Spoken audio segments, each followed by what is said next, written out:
जय माता दी। दुर्गा सप्तशती का 10वां अध्याय शुरू करते हैं। ध्यान।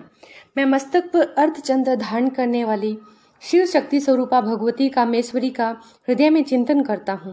वे तपाए हुए सुवर्ण के समान सुंदर है। सूर्य, चंद्रमा और अग्नि, यही तीन उनके नेत्र है तथा वे अपने मनोहर हाथों में धनुष, बाण, अंकुश, पाश और शूल धारण किए हुए हैं। ऋषि कहते हैं, राजन, अपने प्राणों के समान प्यारे भाई निशुंभ को मारा गया देख तथा सारी सेना का संहार होता जान शुंभ ने कुपित होकर कहा, दुष्ट दुर्गे, तू बल के अभिमान में आकर झूठ मूठ का घमंड न दिखा। तू बड़ी मानिनी बननी हुई है, किंतु दूसरी स्त्रियों का बल का सहारा लेकर लड़ती है। देवी बोली, ओ दुष्ट, मैं अकेली ही हूँ। इस संसार में मेरे सिवा दूसरा है ही कौन। देख, ये मेरी ही विभूतियां हैं और मुझमें ही प्रवेश कर रही है। तदंतर ब्राह्मणी आदि समस्त देवियां अंबिका देवी के शरीर में लीन हो गई। उस समय केवल अंबिका देवी ही रह गई। देवी बोली, मैं अपनी ऐश्वर्य शक्ति से अनेक रूपों में यहाँ उपस्थित हुई थी। उन सब रूपों को मैंने समेट लिया। अब अकेली ही युद्ध में खड़ी हूँ, तुम भी स्थिर हो जाओ। ऋषि कहते हैं, तदंतर देवी और शुंभ दोनों में सब देवताओं तथा दानवों को देखते ही देखते भयंकर युद्ध छिड़ गया। बाणों की वर्षा, तीखे शस्त्रों एवं दारुण अस्त्रों के प्रहार के कारण उन दोनों का युद्ध सब लोगों के लिए बड़ा भयानक प्रतीत हुआ। उस समय अंबिका देवी ने जो सैकड़ों दिव्य अस्त्र छोड़े, उन्हें दैत्यराज शुंभ ने उनके निवारक अस्त्रों द्वारा काट डाला। इसी प्रकार शुंभ ने भी जो दिव्य अस्त्र चलाए, परमेश्वरी ने उस भयंकर हुंकार शब्द के उच्चारण आदि द्वारा खिलवाड़ में ही नष्ट कर डाला।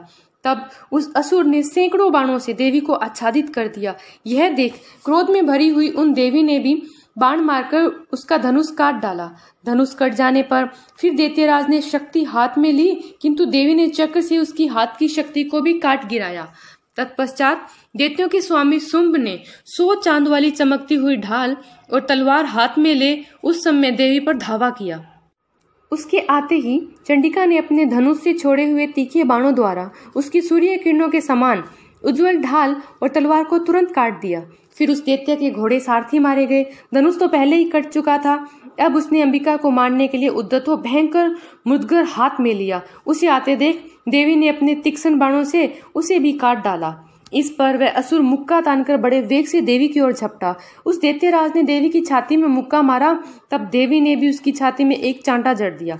देवी का थप्पड़ खाकर दैत्यराज शुंभ पृथ्वी पर गिर पड़ा, किंतु पुनः सहसा पूर्ववत उठकर खड़ा हो गया।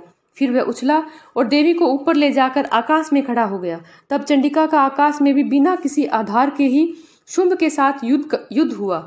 उस समय दैत्य और चंडिका का आकाश में एक दूसरे से लड़ने पर उनका युद्ध पहले सिद्ध और मुनियों को विस्मय डालने वाला हुआ। फिर अंबिका ने शुंभ के साथ बहुत देर तक युद्ध करने के पश्चात उसे उठाकर घुमाया और पृथ्वी पर पटक दिया।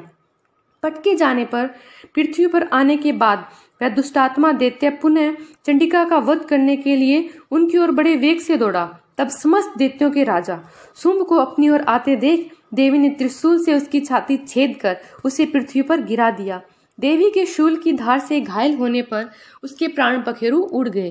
वह समुद्रों, द्वीपों, पर्वतों सहित समूची पृथ्वी को कंपाता हुआ भूमि पर गिर पड़ा। तदंतर उस दुरात्मा के मारे जाने पर संपूर्ण जगत प्रसन्न एवं पूर्ण स्वस्थ हो गया। आकाश स्वच्छ दिखाई देने लगा। पहले जो उत्पात सूचक मेघ और उल्कापात होते थे, वे सब शांत हो गए। उस समय शुंभ की मृत्यु के बाद संपूर्ण देवताओं का हृदय हर्ष से भर गया और गंधर्वगण मधुर गीत गाने लगे। दूसरे गंधर्व बाजे बजाने लगे और अप्सराएं नाचने लगी। पवित्र वायु बहने लगी।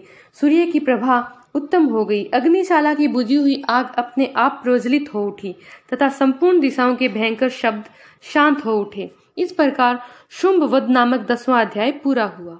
जय माता दी।